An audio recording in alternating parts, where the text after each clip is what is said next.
Romatoid artrit, halk arasında iltihaplı romatizma olarak geçen bir hastalığımız.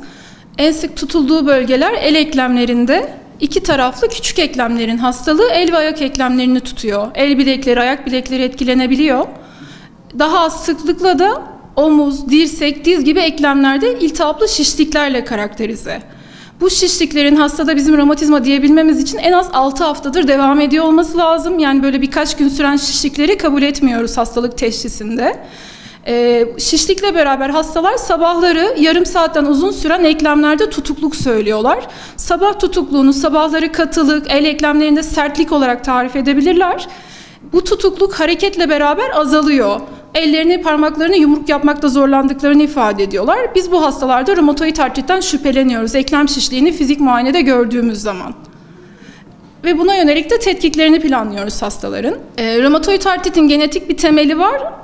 Ailesinde romatoid artrit olan hastalarda romatoid artritin görülme sıklığı daha fazla. O yüzden mutlaka her hastamıza ailede kimsede romatizma var mı diye sorguluyoruz.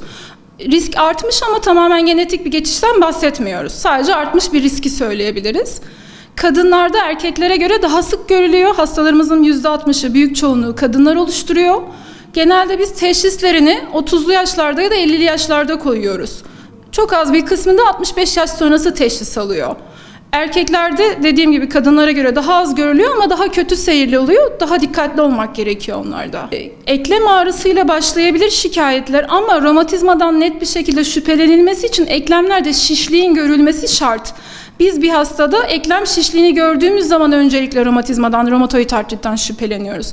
Ekleminde 3 günden uzun süren, en az 6 haftaya kadar devam eden şişlikler gördüğünde, sabah uyandığında eklemlerinde tutukluğu varsa ve hareket ettirdikçe bu tutukluğu açılıyorsa, özellikle aile öyküsü de varsa bu hastalar kendine romatizmadan şüphelenebilir. Tedavi seçenekleri çok fazla. Yani günümüzde tabletler var. Eskiden olan seçenekler, hap seçenekleri dışında birçok yeni iğne tedavisi var. Tedavide herhangi bir problemimiz yok. Ancak bunun kronik bir hastalık olduğunu bilmek gerekiyor. Tanı konuyor, tedavi başlanıyor ve hastaları biz önce ayda bir kontrole çağırıyoruz.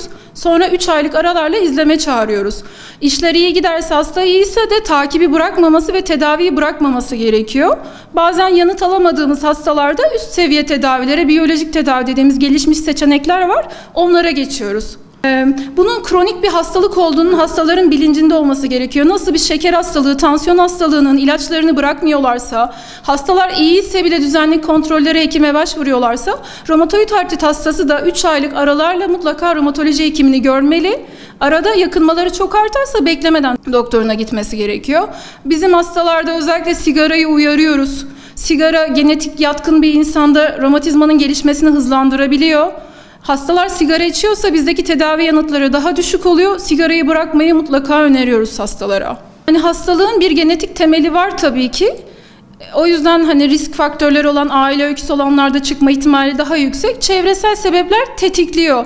Bazen bu bir üzüntü, stres olabiliyor. Bazen yoğun sigara kullanımı oluyor. Mevcut genetik riski olan hastada tetikleyicilerle beraber hastalık ortaya çıkıyor.